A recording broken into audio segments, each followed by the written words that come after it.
Okay, human brain. Is reflex action the only function of the spinal cord? Obliquely, not since we know that we are thinking beings. हाँ, तो वो कह रही है कि spinal cord ये कहाँ होती है हमारी बैकबोन के अंदर. तो स्पाइनल कॉर्ड जो है उसका एक ही काम है रिफ्लेक्स एक्शन का? नहीं, ऑब्वियसली नॉट, बिल्कुल भी नहीं. क्योंकि ये क्या करती है, हमारी थिंकिंग में भी हेल्प करती है. हम थिंकिंग बीइंग्स है ना, ह्यूमन बीइंग्स और एनिमल्स में यही फ़र्क है कि हम सोच सकते हैं. ठीक है, तो ये जो स्पाइनल कॉर्ड है ये इस प्रोसेस में भी काम करती है. Spinal cord is made of nerves which supply information to think about. हाँ, स्पाइनल कॉर्ड किसकी बनी हुई है? नर्व्स की. तो ये इंफॉर्मेशन देती है. ठीक है, सोचने के लिए हमें इंफॉर्मेशन देती है हमारे ब्रेन को. Thinking involves more complex mechanisms and the neural connections. हाँ, थिंकिंग जो हम सोच समझते हैं, सोचने समझने वाले बीइंग्स हैं हम, तो इसमें काफ़ी कम्प्लेक्स जो है वो प्रोसेस चलता है. और न्यूरल कनेक्शन, हमारी जो ब्रेन के अंदर या स्पाइनल कॉर्ड के अंदर नर्व्स हैं उनका कनेक्शन काम आता है. These are the concentrated in the brain, which is the main coordinating center of the body. हाँ, ये मेन कोऑर्डिनेटिंग सेंटर जो है ब्रेन है हमारा बॉडी का. मेन कोऑर्डिनेटिंग क्या होता है कि सब चीज़ों को इकट्ठा करके प्रोसेस करना. ठीक है, जैसे उसको कहते हैं हम कंप्यूटर का जो ब्रेन है वो कौन सा है? सीपीयू. तो वो भी कोऑर्डिनेशन का ही काम करता है. तो ये भी हमारी बॉडी के सारे कोऑर्डिनेशन का काम करता है. The brain and spinal cord constitute the central nervous system. हाँ, ये जो हमारा एक वाइटल प्रोसेस है ये सेंट्रल नर्वस सिस्टम, ये सोचने समझने का काम करता है. ठीक है, ब्रेन और स्पाइनल कॉर्ड दोनों ही इसमें आते हैं. सिर्फ हम लोग लेमैन क्या बोलता है कि ब्रेन ही सोचने का काम करता है. ठीक है, लेकिन ब्रेन और स्पाइनल कॉर्ड दोनों मिलके सेंट्रल नर्वस सिस्टम बनाते हैं. They receive information from all part of the body and integrated. हाँ, सारी बॉडी के सारे पार्ट से इंफॉर्मेशन कलेक्ट करके और उसको इंटीग्रेट मतलब इकट्ठा करके फिर सोचने समझने की और उसको रिएक्ट करने की हमें सलाह देता है. We also think about our actions. हाँ, फिर हम सोचते हैं कि अब ये जो है हमने इसने जो प्रोसेस करके हमें इंफॉर्मेशन दी है ब्रेन के अंदर, तो हम फिर सोचते हैं कि हम अब क्या करें, हम एक्शन हमारा क्या होना चाहिए. Writing, talking, moving a chair, slapping, clapping. and the end of programs are example of voluntary action, which are the based on deciding what to do next. हाँ, अब ये देखो, ये जो वॉलंटरी एक्शन और इनवॉलंटरी दो तरह के एक्शन होते हैं. वॉलंटरी होता है हम सोच समझ के जो करते हैं, जैसे कि हमने moving a chair, talking, writing, clapping at the end of the programme, ये सारा हम सोच समझ के करते हैं. ठीक है, तो ये कौन डिसाइड करता है? हमारा ब्रेन हमें जो है वो एक्ट करने के लिए बताता है कि ये एक्शन करना है. So the brain also has to send messages to muscles. हाँ, देखो, ब्रेन हमारे मसल्स को मैसेज भेजेगा तभी तो हम एक्ट करेंगे ना.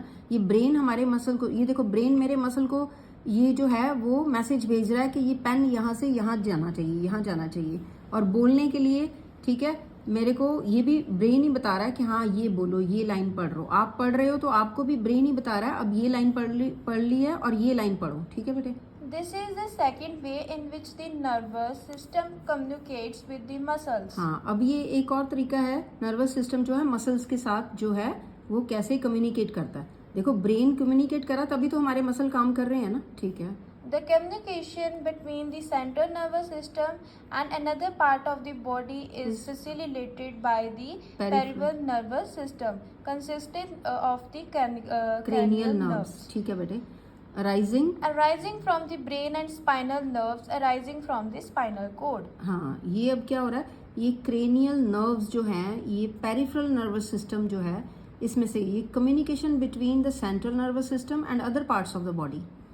देखो, सेंट्रल नर्वस सिस्टम में कौन कौन से दो पार्ट थे? Brain and spinal cord. अब ये जो है और दूसरे पार्ट, सारे बॉडी के पार्ट्स हैं, ये कैसे कम्युनिकेट करते हैं? By the help of peripheral nervous system, peripheral nervous system के साथ. और ये किसका बना हुआ है? क्रेनियल नर्व्स का.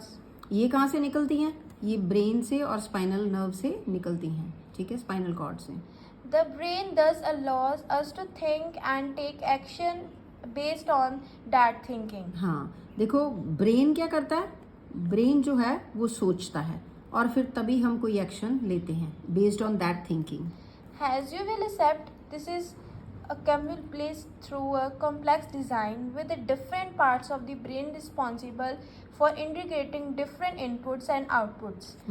The brain has three such major parts or region, namely the forebrain, midbrain and hindbrain. हाँ, ब्रेन के ना 3 पार्ट होते हैं. फोर ब्रेन, फोर होता है फ्रंट वाला, मिड ब्रेन सेंटर वाला, हाइंड ब्रेन पीछे वाला. ठीक है, हर एक के ब्रेन के, ह्यूमन ब्रेन के 3 पार्ट्स हैं. Forebrain is the main thinking part of the brain. हाँ, जो सोचने समझने का काम करना ना, वो हमारे आगे वाले ब्रेन ने, ब्रेन के आगे वाले पार्ट ने ये सोचने समझने का काम करना है.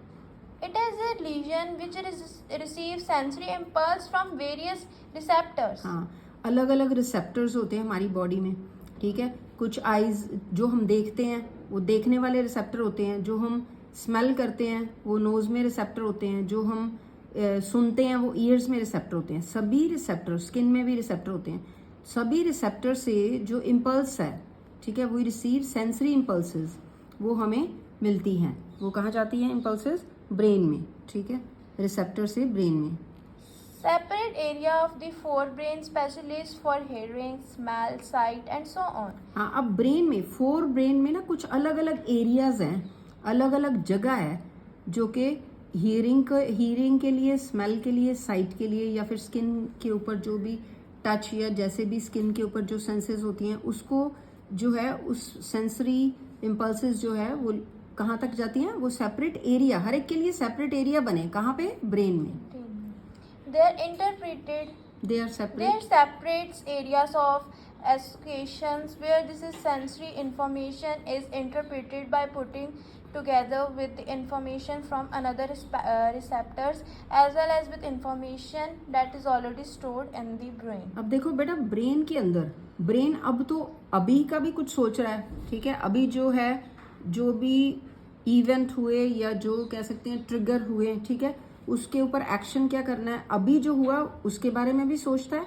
और जो पहले हुआ हिस्ट्री में, जो पास्ट में भी कुछ सोच के रखा हुआ है, उसके लिए अलग जगह बनी होती है. ठीक है, उसके लिए ब्रेन में अलग जगह बनी हुई है. तो वहां पे क्या करता है, वो पहले वाली इंफॉर्मेशन और प्रेजेंट की इंफॉर्मेशन इकट्ठी इंटीग्रेट करके फिर सोचता है कि अब देखो क्या एक्शन मैंने लेना है.